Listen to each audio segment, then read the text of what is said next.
You have decided to embark on a journey to the deepest reaches of space. You are joining Southern Tomfoolery as they begin the Against the Aeon Throne Starfinder adventure path for the Starfinder gaming system. Southern Tomfoolery is a group of friends that bond over all things nerd and have decided to share our thoughts, though unasked, with the world. We began as four guys talking about our favorite show, Game of Thrones, and have since dove into the world of tabletop role-playing and added many more friends to our numbers.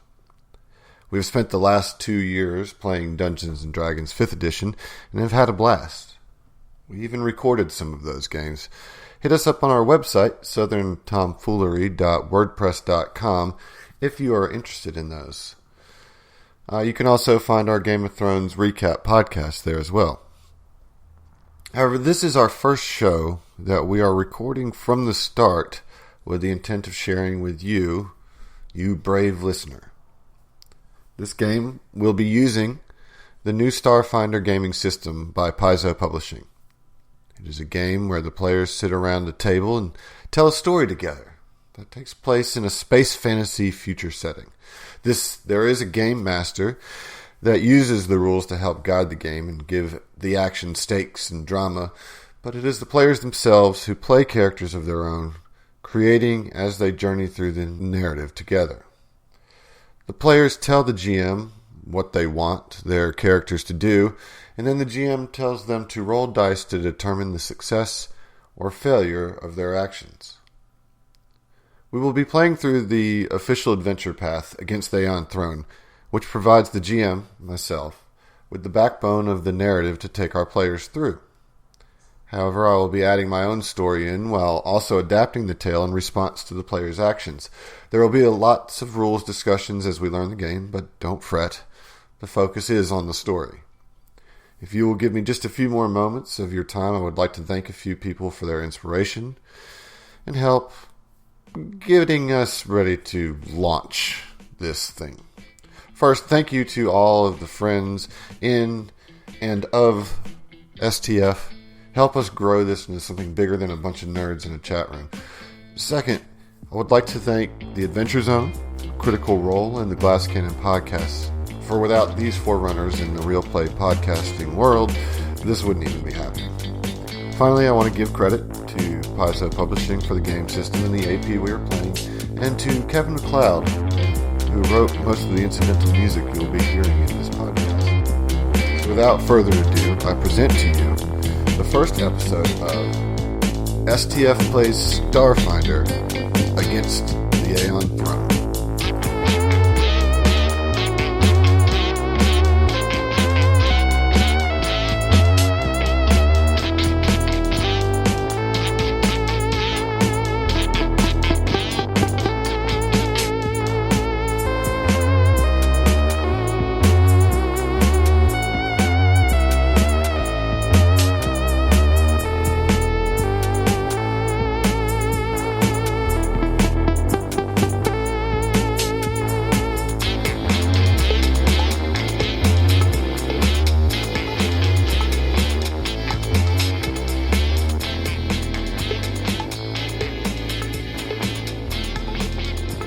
All right, welcome to episode 1 of Southern Tomfoolery Plays Starfinder. We cannot be more excited to begin this journey, but before we start, let's take a second to introduce our players, shall we? My name is Adam Kelly, and I will be GMing this adventure path, but that is already too much about me. So let's take it to the crew. Without revealing your characters just yet, let's go around the table and introduce ourselves. So first off, I would like to introduce you with great joy, our resident anti-Dex champion, Heath Parker. Welcome to the table, and tell us, what is your favorite type of space pasta? Pasta? Yeah, space pasta. Beefy pasta, man. Like beefy pasta. I'm a beefy boy.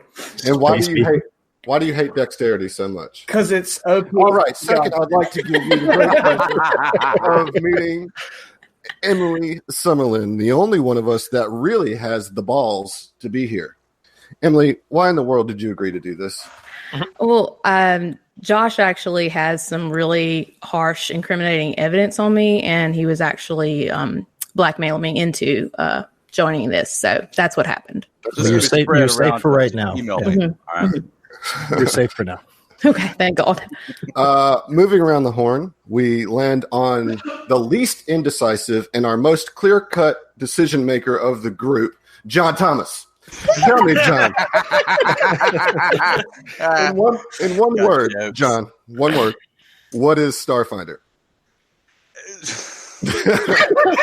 That was the one word. That sums it up. folks. Aeon, That sums it up. yes. Next up, we have Josh Richards, let's be real, my resident table punching bag. So, Josh, are you just a masochist, or do you enjoy having me put your characters through the ringer? I mean, yeah, I kind of enjoy Well, that would be the same thing, though, right? Yeah. Fair enough. Or are you just a sadist? I probably a little. Column A, column B. We'll call Well, him. hey, We'll call him B. That's why Adam and I get along so well. No. Yeah, we have our safe words, and it's all consensual. Yeah, they're going to be kind of difficult in this game, though. Yeah. Finally, we have Zach Evans, though I'm not really sure how he got here. I think we just found him on the street and asked if he wanted to play. I just walked in. He Y'all said, turned me away.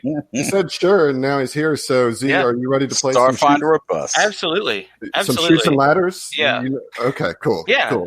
that's why we're here, right? Yeah. Shoots and You're ladders? playing Monopoly, dude. I had my heart set on that shoe. All right. Okay. Can we do one game of each, and we'll just call it there? Yeah, we'll do shoots and ladders after this adventure path. I'm Okay. sorry. I was told there was going to be Uno. If there's no backgammon, I'm out. Well, all right. Well, that was not informative or necessary at all. So let's just say we get into what we came for here, and we play some Shoots Starfinder. and ladders. Starfinder. Oh yeah. Okay. Hey, yeah. All right. Hey, I'm down. Adam, be gentle. Safe word. The safe word is safe word. It's safe word. Yeah, we're not very creative. Well, it's simple to the point. Takes you out of the moment. You know what I'm saying? It immediately takes you out. Yeah. Too much immersion. Right. So, but let's go into a different moment, shall we? Okay.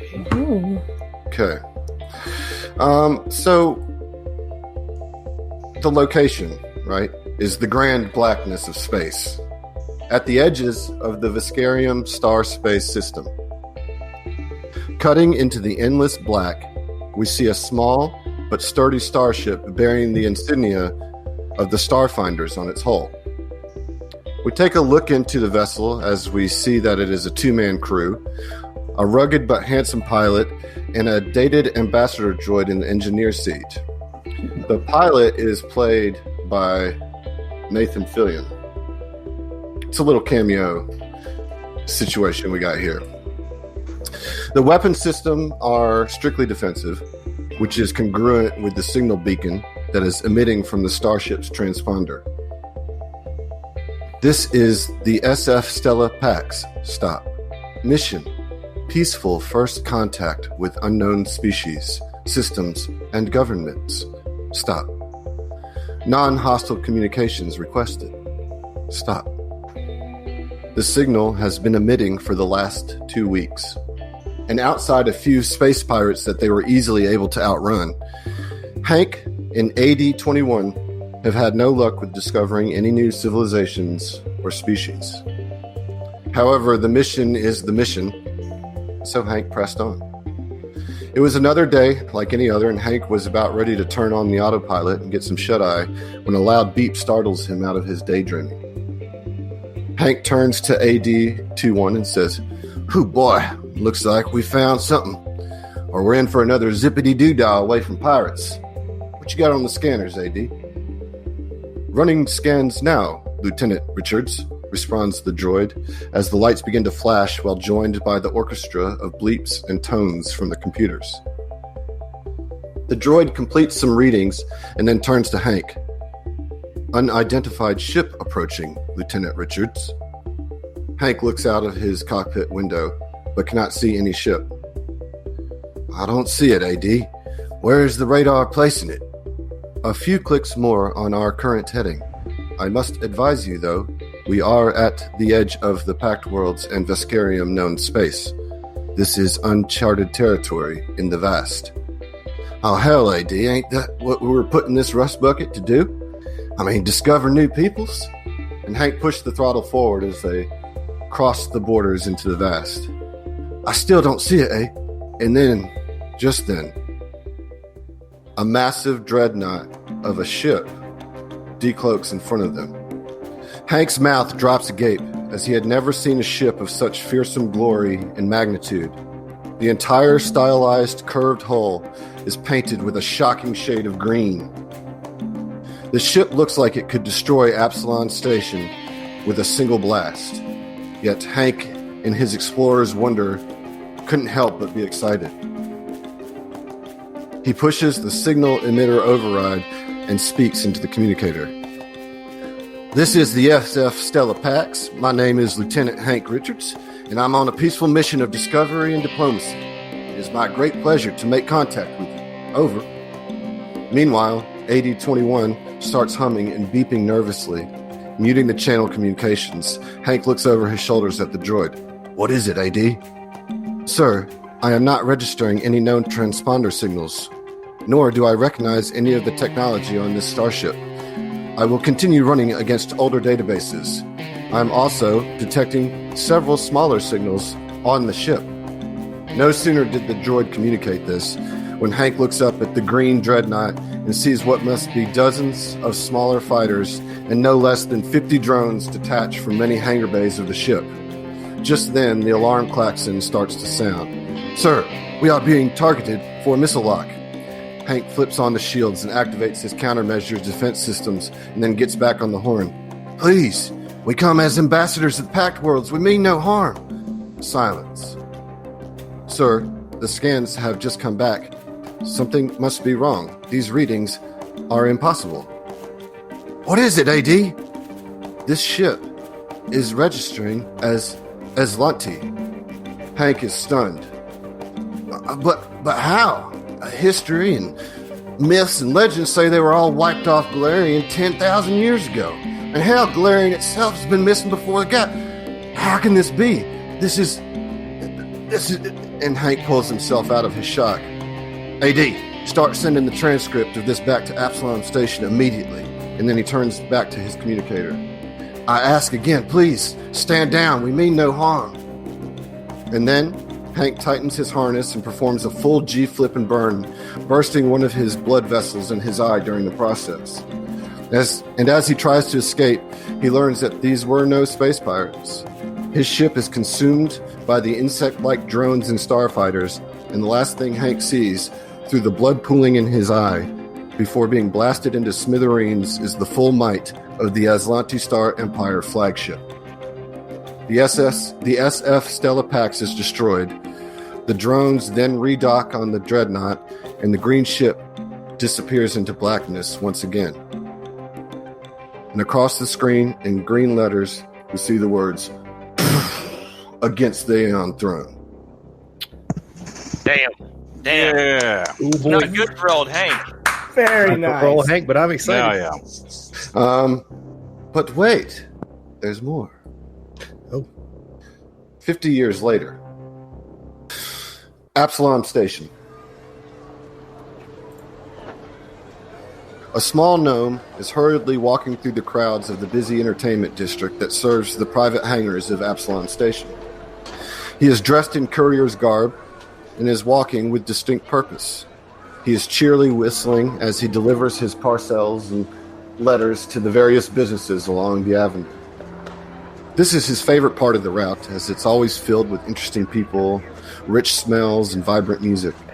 Of course, his favorite stop is the Pools of Paradise, a social club, bathhouse, and hotel that caters to all manner of interest. He approaches the entrance, which is a 3-story building composed of smooth white metal. There are columns that flank the double doors of the hotel that match the sandstone accents of the decor.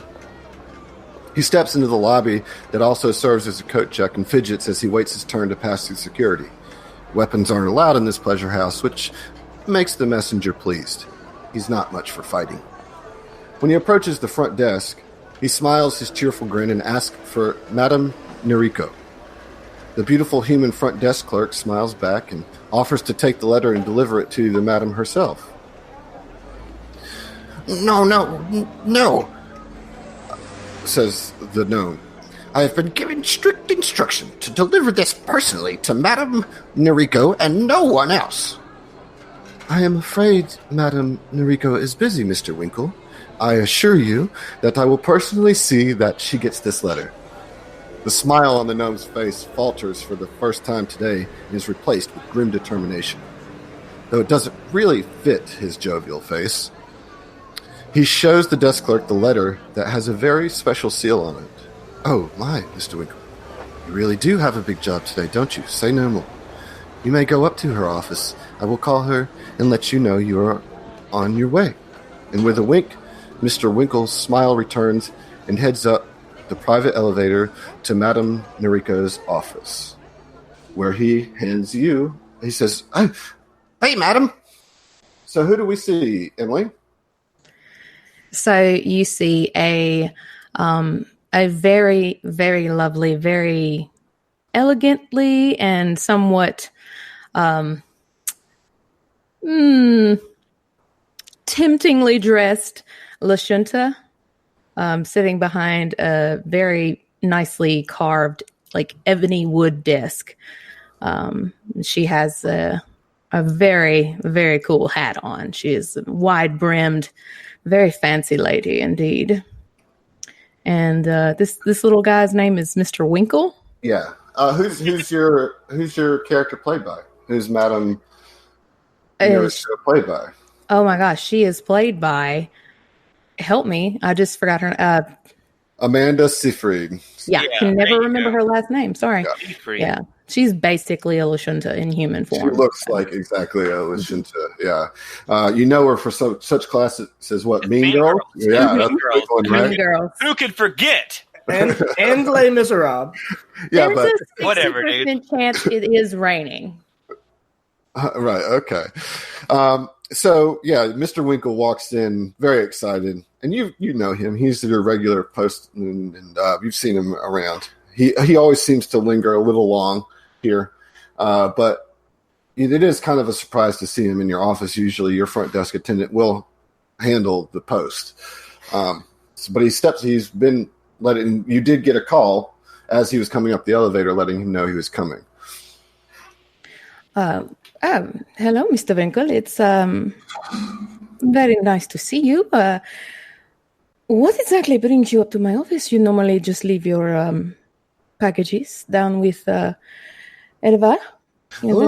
This one is really important, though, madam. Oh, I'm sure all of your packages are very important.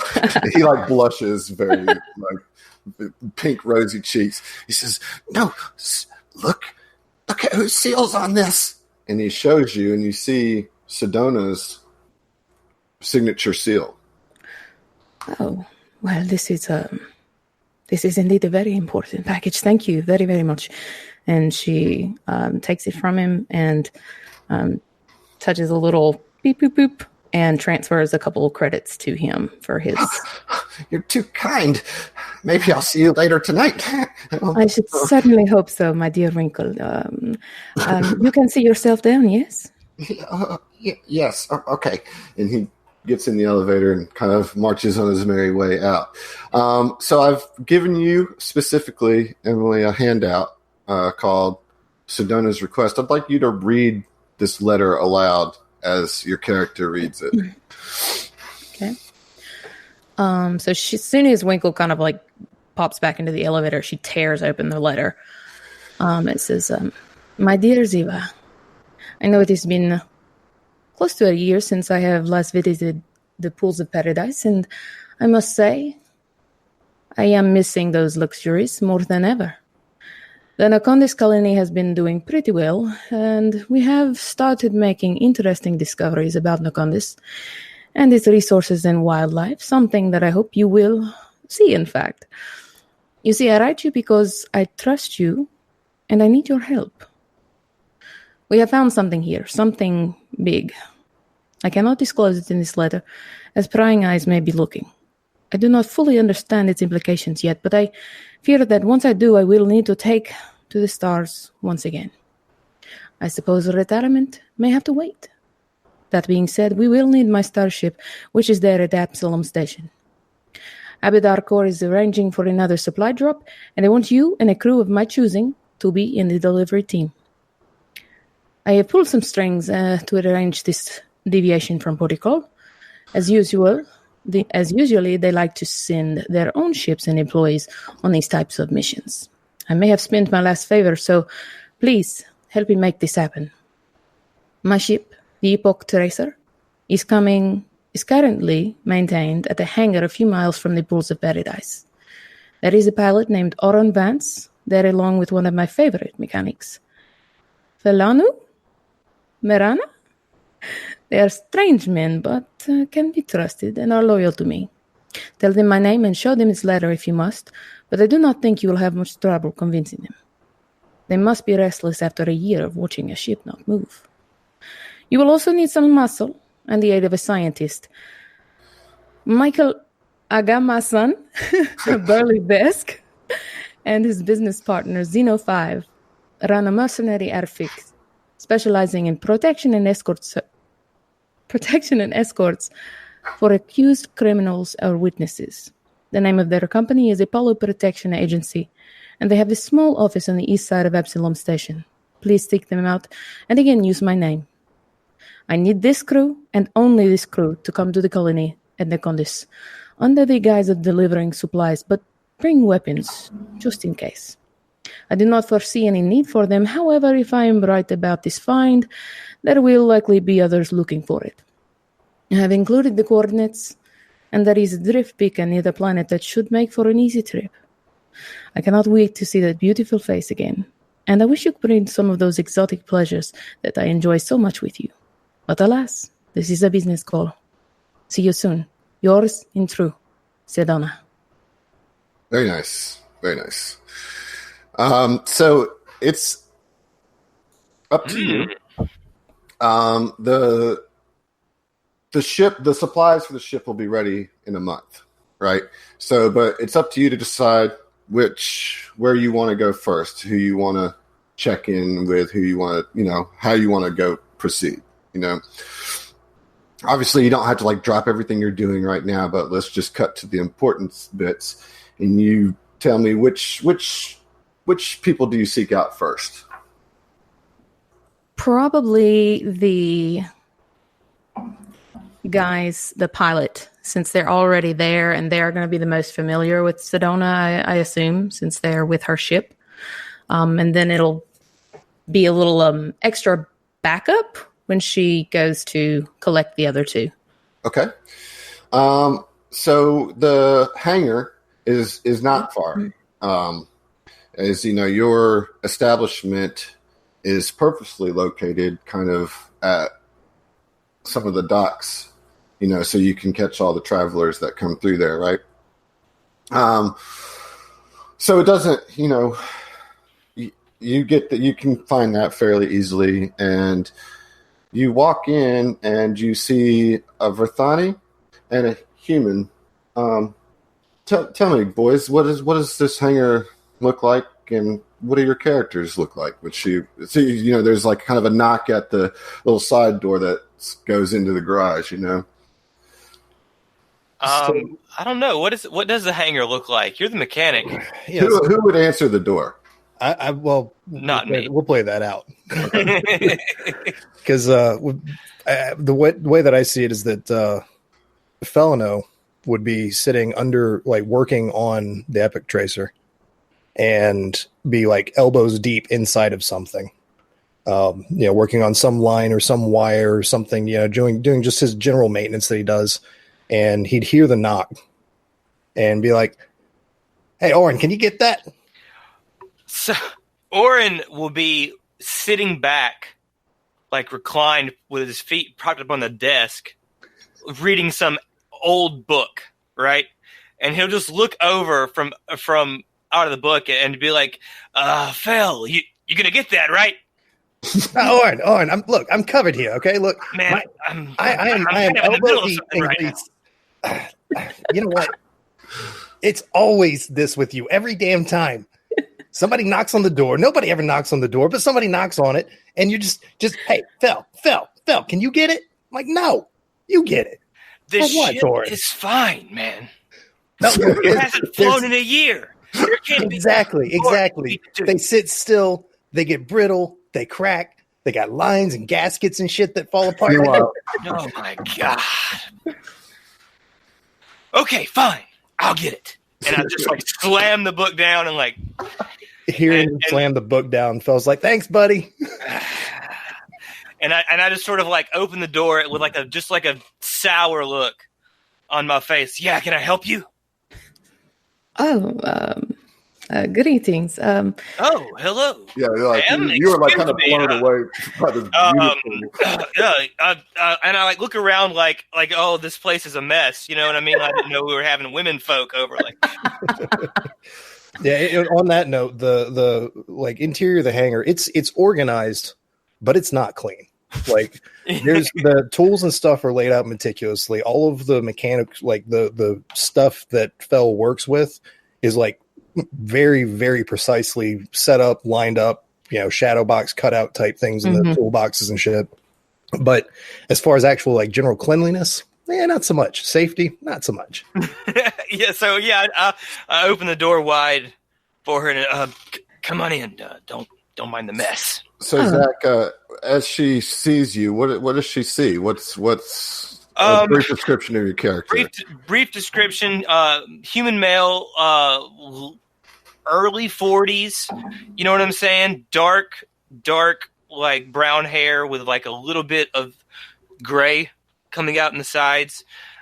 Dressed in like leathers and what appear to be some kind of religious robes, but are more sort of tailored for everyday use, right? Like with a complement of just like standard like leather streetwear, I guess you could say. And who did we get cast for Arnon? I think I want to go with Hugh Jackman. Hugh Jack, that's a good Hugh get. Jackman. That's a good get. I mean, yeah, I figured we had the budget Got a for it. real Though, A-lister here. I'm gonna get a hold of Hugh Jackman's agent, double I think check, he but I was think we're gonna be okay. Damn, man. He was looking for a new like long-term series to Yeah, do after because he's done with Wolverine, so Yeah. I think this is a good transition. I think so. I hope you like sci-fi. Yeah, I think it works for him. Yeah. I'm sure he does. Mhm. Okay, great. So you let her in, and I would imagine at this point you're kind of rolling out from wherever you are under the ship, however that looks in space time, in future times. But what does she see when you kind of come out from the ship? So she sees a very tall, slender humanoid. He's about 7'2", weighs maybe 180 pounds, and he is currently like elbows, arms completely covered in black grease. So Slender Man. Not really. Yeah, That's what we yeah. got cast, by the way. Yeah. Well, I got Bill Skarsgård as the. Yeah, he's up and coming in all the great. creepy roles, man. Oh yeah. Definitely. But no, he has these very weird, like mouse-like, kind of dome-shaped black, like solid black eyes. So you can't really see what he's looking at. His hair's shaved on the side, kind of a punk rock type haircut that could put up into a wicked faux hawk or something like that. But it's currently like slicked back, kind of back to the side a little bit. And yeah, so that's what she sees. What about your skin? Well, all she can see is my the hands are covered in grease. Face has splotches of grease, or whatever. but through that she sees these kind of weird patterns on his skin, on his face, that are like really intricate, really ornate, almost like a henna tattoo type thing, under the splotches of grease on his face. Would I know what race he is? I think so. Yeah, I think so. Okay. I mean, he's a Verthani from Verces, which is a planet of the Pact Worlds, and lot of technology comes out of Verces. So like it's a known planet, and you, I think, being who you are, would certainly have had Verthani coming through your study. You recognize him certainly as a Verthani. Yeah. Okay. He might have even come to your club. You don't know. You see so many people coming past, but this isn't like a shock to you necessarily. Okay. Okay. Greetings, gentlemen. I'm so sorry to barge in and bother you, but actually, I am here on business. Forgive me. I'm so sorry. I'm Nariko Zivarajni. You may be familiar with my establishment. I run the Pools of Paradise. Oh, wait, really? Man, Yes. I go there all the time. I love that place. I'm so glad to meet Hold you. on. I thought I recognized you. Like, I swear I've seen you there before. Oh, I'm sure. Yes, I am there very often. Yes, I'm sorry. I am a little distracted, and she kind of pulls out the letter, and she looks at both of you, and she says, "Are you Auron? Auron?" Yeah. How do you know? And then I suppose that would make you Marana, Mr. Marana. Yeah, you can call me Phil. Phil, lovely. And you, please, feel free to call me Ziva. I was actually received a letter from, and she just kind of looks at you both like, and she looks past you at the ship, and she's like, okay, yeah, Cedona. You? Why What? didn't she reach out to us? Like, we've We've been sitting here for a year. Yes, she mentioned that. Hold on, can I see that letter? Yes. He snatches it and like inadvertently is smudging grease all over it. He reads over it. It's like, oh, all right, yeah, no, that sounds like her. Okay, I believe you. And it's like, oh, man, So, I'm sorry. I'm sorry. What about does all the Cedona mess. need from us now after all this time? Well, if you do look at the letter, you will see that it is. It seems she has found something. I'm not quite sure why she reached out to me so specifically, and not to you, gentlemen. I imagine that maybe she feels that she is being watched, or that maybe even you are being watched. It seems What would anybody want with me? What was that? What would anybody want with me? I'm just a mechanic. Oh, and she just kind of gives you an up down. She's like, I'm sure I can think of many reasons someone would want you, and just kind of winks. The patterns on his face kind of like swirl into a red. Very cool. Hell. I catch it. I don't want to draw attention to it, but I am in a grin out of the side of my face. Yeah. You would be familiar with his like emotional. Yeah. I'm gonna. You tell. Mhm. Yeah. But no, it seems that they have found something in the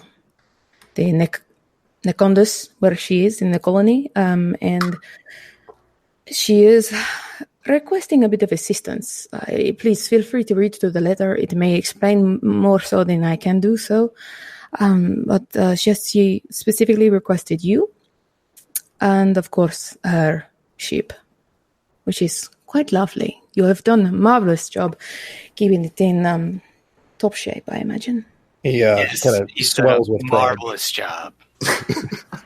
Well, I mean, she does have the best mechanic working on it, Undoubtedly, yes. and I assume he's a good pilot. Hopefully it won't crash. No promises. There we go. That's the spirit. It's just kind of like it's a little bit nervous. And so then, we'll cut there, and like they make all the arrangements to meet back at the hangar in a month, unless you guys wanted to go with her to get. But No, I would imagine that's her business. Like Right. what I'm saying, she arranged for the ship. Yeah. It's nice to meet you, Miss Eva. We'll Yeah, be it was a- waiting. It was a pleasure. I can't wait to see you again. Of course, and I do hope that you won't be strangers around the club. We would love to have you both at the pools anytime in between now and our future. engagement. Yes? Who knows? Might see you there tonight. I'm a religious man, but thank you. Oh, we can... Well, never mind. I won't be crashed. Yeah, so then, and you now find yourself in front of a small office with like three, like kind of stylized logo that says APA on the door going in. Tell me, or you guys, I guess you're not, or no, it's like open. You can go in, like the door is open. Yes. Yeah. You could go in. This is like a place of business you could go walk into. But on the door, you would see it says spelled out Apollo Protection Agency, CEO Michael Rupert Agamasan, CFO Xeno 5. But I have a description for you of what you see before you hail us, as it were. Directly forward from the doorway is a chunky wooden desk housing a rundown computer, scattered papers, and an ashtray with a half-smoked cigar. At the desk sits a large Vesk man, green and scaly, browsing his computer and chuckling to himself. Behind the desk is a framed picture of a referee holding up the gloved hand of a younger image of that same Vesk, smiling in victory. On either side of the framed picture is a set of boxing gloves, one an actual set, old and worn, the other a gilded set of gloves, a sort of Golden Glove award. On the walls to the left and right of the doorway sit a few chairs for clients to sit in, a sort of impromptu waiting room within the office. Against the far left wall is a set of 2 cubicles, the nearest of which is impeccably neat, housing a much more advanced computer and a strange shifting object complete with hydraulic hoses and interlocking chambers, apparently some sort of puzzle cube. Sitting in the cubicle is an android, also browsing his computer with a furrowed brow, clacking away at a portable datapad. To the left of this cubicle is a square table from which emanates an amber hologram of a drift engine, dismantling and reassembling itself while slowly spinning clockwise. The connecting cubicle, even more Spartan in its decoration, houses nothing other than a nondescript computer and a picture of a grinning Lashunta child. On the wall above the cubicle hangs a 5-foot-wide by 1-foot-tall portrait of one of the most impressive technological districts of Avalon, artfully rendered. And so you guys, as you're at your desk, the little bell rings, ding, ding, ding, as somebody walks in, and you see this beautiful Lashunta woman in this very Victorian kind of outfit and big brimmed hat kind of saunter into your office. Oh, right. A customer. How are you, miss? Yes, hello. I am actually looking for pardon my assumptions, but might you be Mr. Michael? That's right. I'm Titanium Mike. Titanium. Oh, that is so very unique. I do not know anyone else. Roll a culture check. Me? Yeah. Okay, I can do that. Because I know how to do that. I am gonna click that. First roll, everybody. Yay! 24. You kind of piece some things together, and you. I think it's your business to know athletes, famous pilots, anybody that might come through Absalom Station, and you recognize him as a former boxing champ.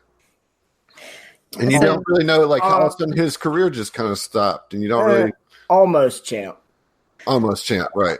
Well, she's gonna kind of everything's processing through, and she's kind of looks behind the desk and sees all of the boxing paraphernalia, and she's gonna look back and says, "Wait, are you that Titanium Mike?" And she points at the gloves. I don't think there's another one with my pedigree. Oh, this is so exciting. Oh, Cedona did not mention that you were this particular. At the mention of Cedona, he stands up and he's like, "You said Cedona?"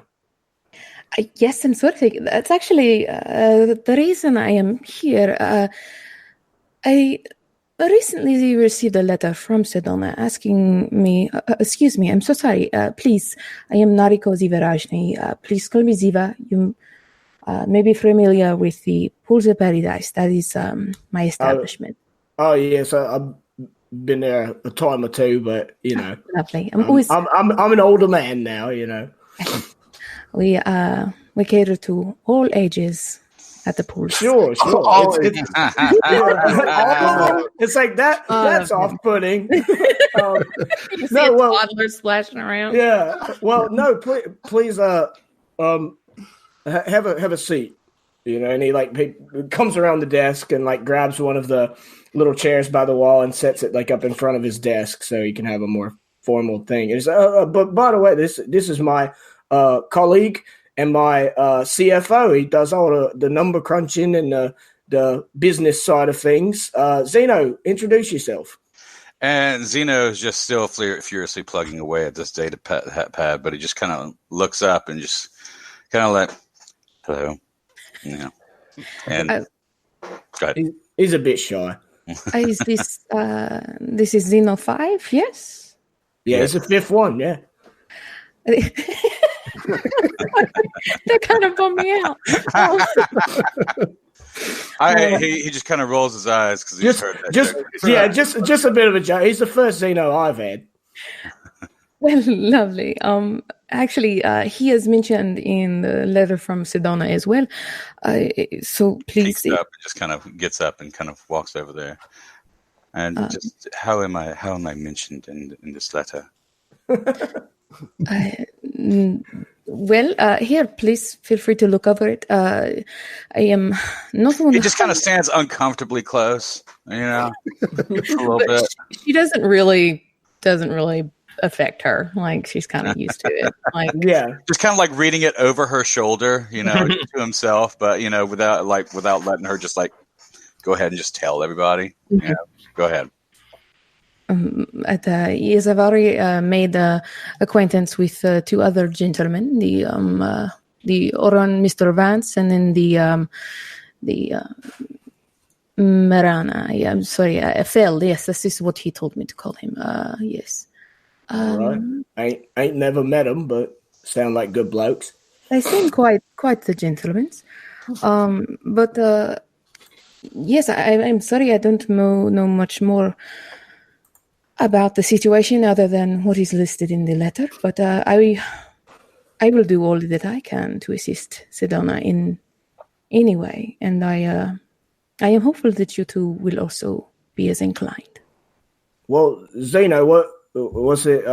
What's the damn letter say? Well, if I may, and I just before even like being accepted, I just go ahead and just kind of grab it out of your hands, you know. Yes, please, of course. Yeah, it just continues. My dear Ziva, I know it has been close to a year since, and he just continues to read the whole. Okay, don't look. Just you know.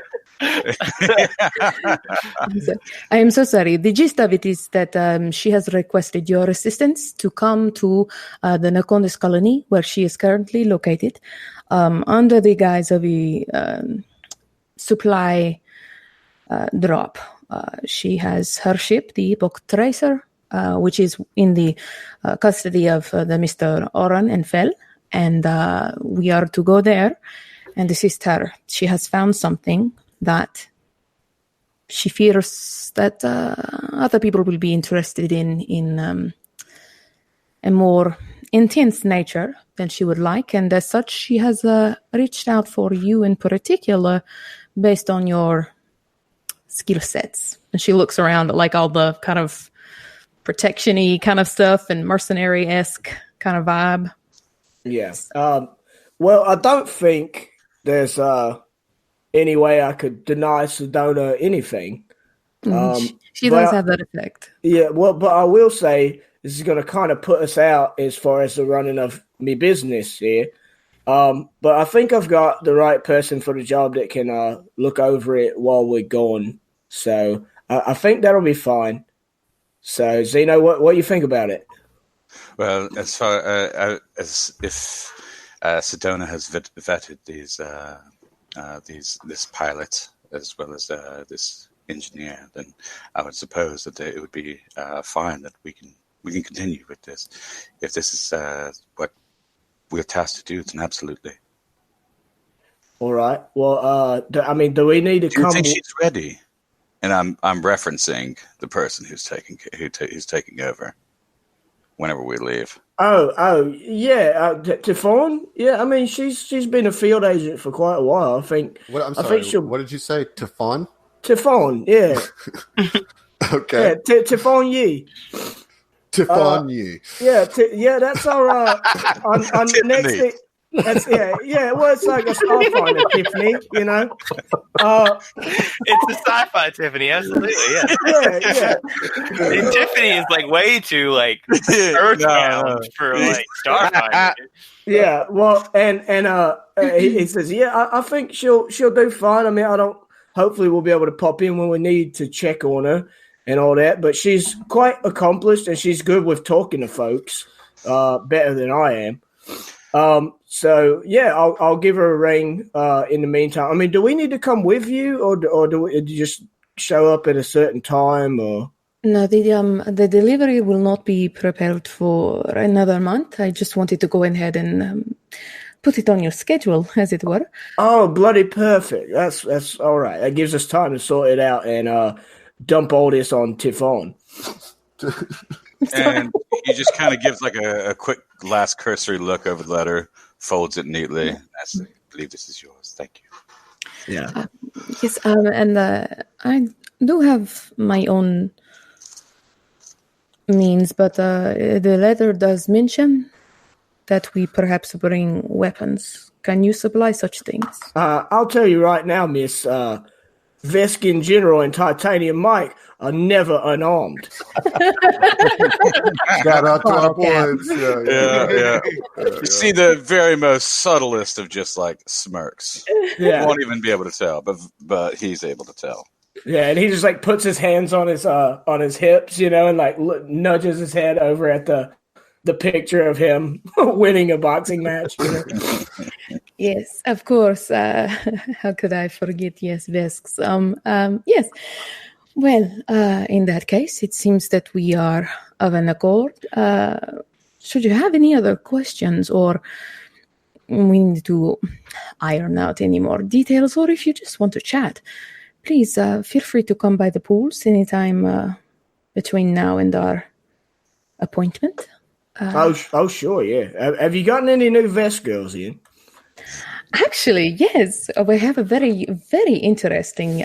She is a bit young, but she's quite experienced, yes. Her name is Vinyana. Vinyana, all right. Come by. Exotic. Oh, yes, of course, yes. It's way better than Typhon. It's Typhon Yi, thank you. On you. All right, so let's cut to that scene where Mike and has sex with another Vesk. Ready? No, we're not. We're not doing that. No, we're not. Need you to roll a performance roll? Knowledge G-spot, please. Yeah, there we go. Or would that be V-spot? You don't really know how their anatomy works exactly. It's different though. Yeah, all right, roll for mysticism. Reptilian. So just look at them and then like have eggs later. Yeah, that's right. how that works. Yeah, it's just a piercing glare. Nice. No, so we kind of got real heavy in that RP there. We didn't get to talk about what's Zeno look like and what's he cast as? Well, we haven't asked about you either. Who are you I cast know, as? but He asked you first. Yeah, you're right. You're absolutely right. Okay, bro. so Zeno is actually short for Xenophanes 5, but he is actually he's an android with smoky gray, almost kind of slate skin, has orange tracings or amber, a little bit of a darkish brown hair, short, not cropped, and kind of a almost a whitish blue eyes. How big are you, boyo? I'm about 6 foot. And who are you cast as? I am cast as Jay Hernandez. Okay. Yeah. I know who that is. Yeah. Who is it, Zach? I literally don't know what he's from, but I know he's Miller's sidekick in the first season of The Expanse. That's correct. He's the rookie cop in The Expanse. Who gets nailed to a fucking wall. Spoilers. Yeah. Hey, can we We're playing Starfinder. I'm making the assumption you've all done your research. Look, look. You carry that over here. What's to say that I don't get the same response for that, you know? Yeah, okay. And what about you, Mike? All right, Mike is a big old beefy Vesk man. He's 6'8", 315 this is a tall pounds. fucking party. Like this is a big boy. Yeah, well, he's 6'8", 315 pounds, unarmored. He's green skin, green scales, as you would imagine of a Vesk, bunch of horns jutting out all over his head and face. He's got some peeking out, maybe some tattoos and stuff under his business clothes. And he is cast by current 3 title holding heavyweight champion boxer Anthony Joshua. who underwent 8 months of acting classes to play this role. On top of 8 hours a day of mocap. Putting on mocap and all this crazy Vesk makeup and stuff. Man, he's busy. He was dedicated to the role though. He was excited to be part of it. Yeah. Yeah. all right, so I'm going to give you guys a little visuals of all these. So this is Fel. Oh my. Okay. Oh, regular Stephen Buscemi. There's Mike. Titanium Mike. Here's Yeah. Aron. Oh, so edgy. Yeah. I like it. I like it. Oh my. Oh my. Look at her fancy hat. You aren't kidding about the hat. So fancy. Zeno. Nice. Okay. Zeno is an android. Yes. Yes. All right. So we have a Verthani, a Vesk, a human, a Lashinta, and an android. What? Every time you say Verthani, I think you're mispronouncing Vistani, and I'm like, We'll get into classes in a bit. I don't want to get too far into that yet. So a month later, everybody arrives at the hangar, with their gear and their duffel bags or their suitcases or whatever your style is. I just need to make note that Ziva has come with a hovering wardrobe. There's no mere suitcase. Place for this, correct? Yes, yeah. I will need my own living quarters. Mm-hmm. Yeah. Well, to that point, fucking Mike shows up in. He's 315 pounds. He's wearing the biggest fucking chunky armor you've ever seen with a giant battle glove. He's got to be pushing 500 pounds now. Good Lord. He's a beefy boy. So you guys kind of come up and you see that, that Abadar Corp is loading it up with a bunch of rations and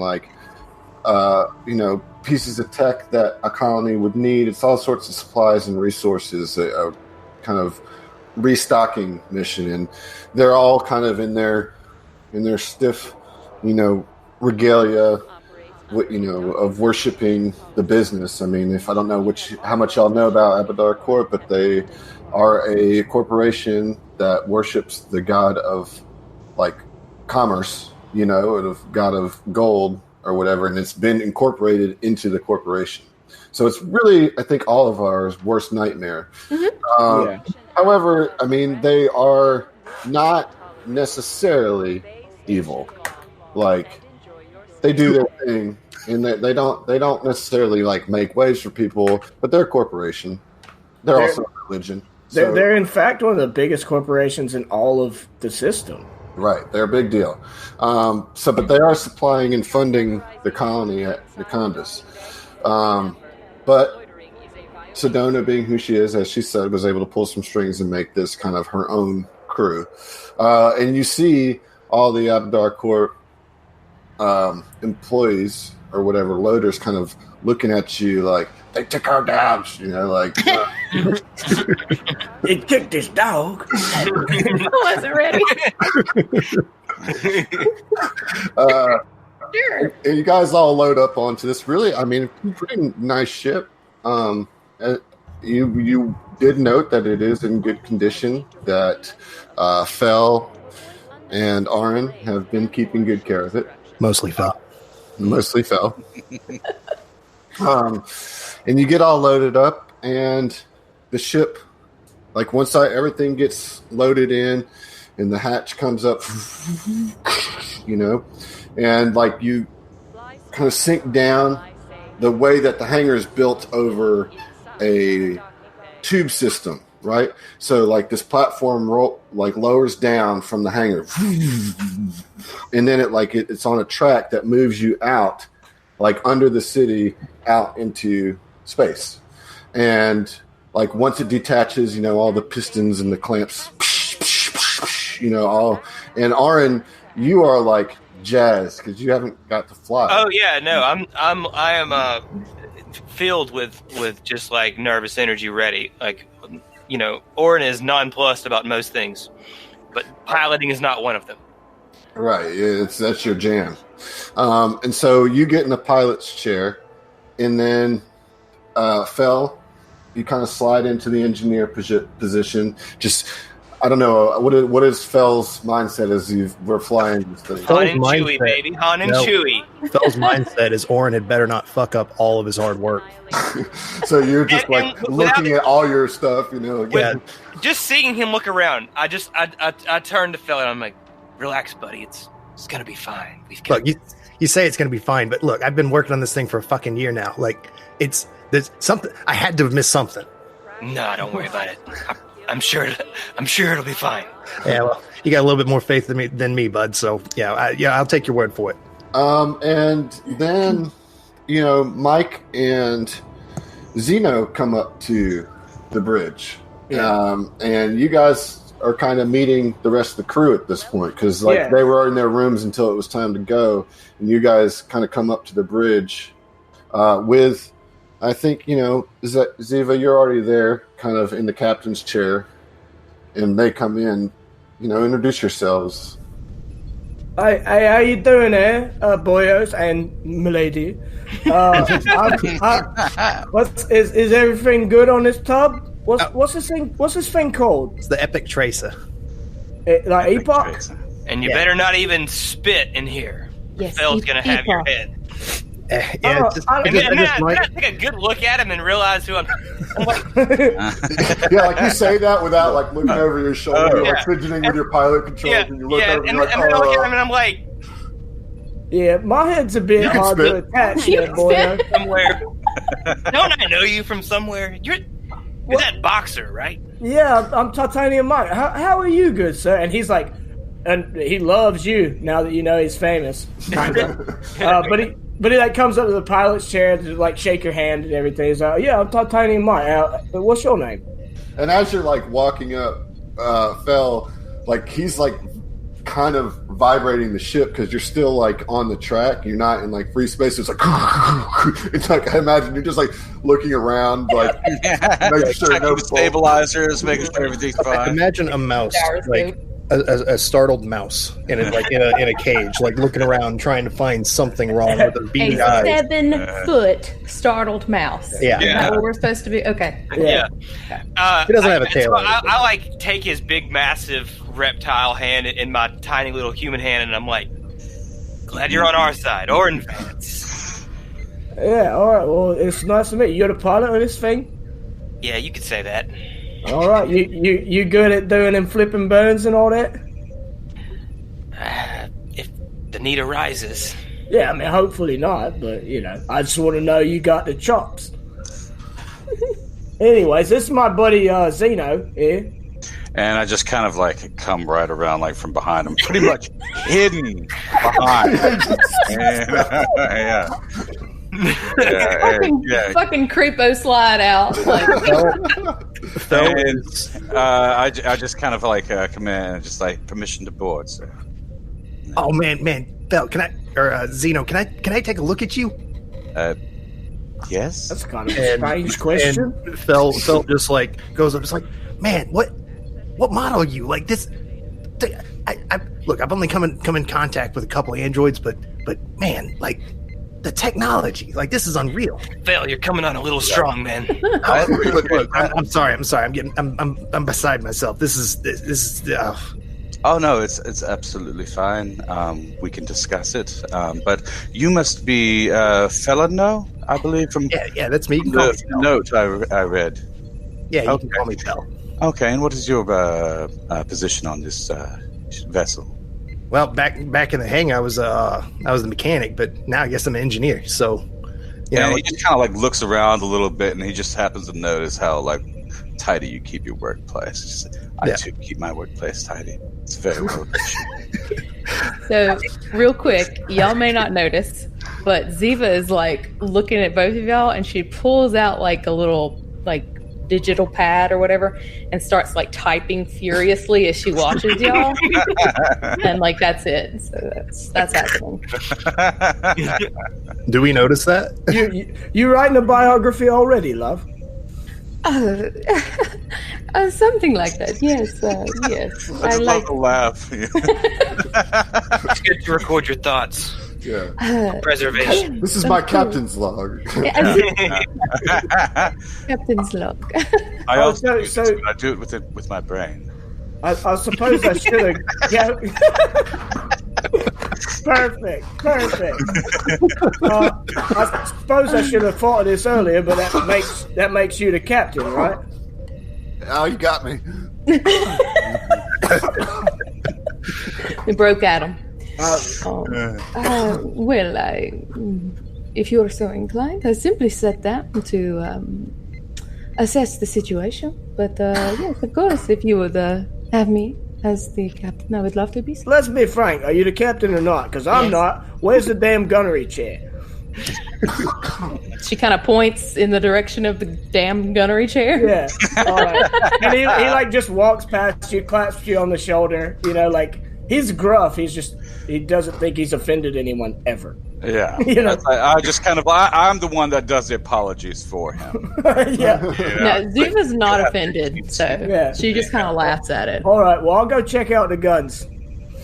Tell you what, Mike, I'm gonna come with you. Give you a little bit of a Mike, I'm gonna come with you. Give you a little bit of tour of the ship. Yeah, nice. All right. So yeah, you guys get familiar with the ship. Mm-hmm. It detaches from its clamps.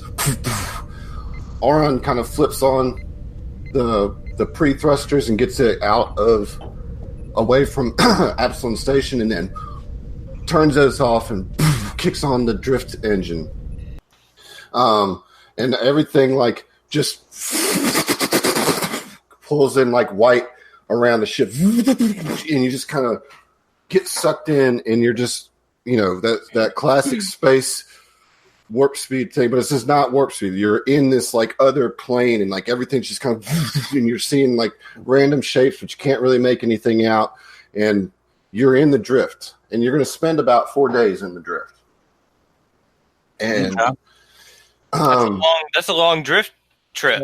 Yeah, it is. Because you're going into Condis, which is very far away. You know, you spend 4 days on the ship. We're not going to get into that just yet. And then the ship's sensors kind of give you the signal that you're closing in on the drift beacon that Cedona had given you the coordinates for, which helps guide ships through the drift with a little bit less risk than usual, but there's always risk in the drift. And so Aeon goes and to kind of slow down the drift engine, and when they get to the beacon, he cuts the drift engine, and it's almost like you just kind of like slide out of the drift, like as if it's this invisible tube in space, and you just kind of slide through the white milky wall of it, and you're back in dark space, and immediately your ship sensors go off. Oh, shit, already? And you on your radar detect 2 hostile starships in the area, and we're going to take a quick break. Okay. Oh my god! I gotta pray a minute. Guess I didn't get that tour. Yeah, you did over Yeah, the you course did. of 4 days. Yeah. Okay.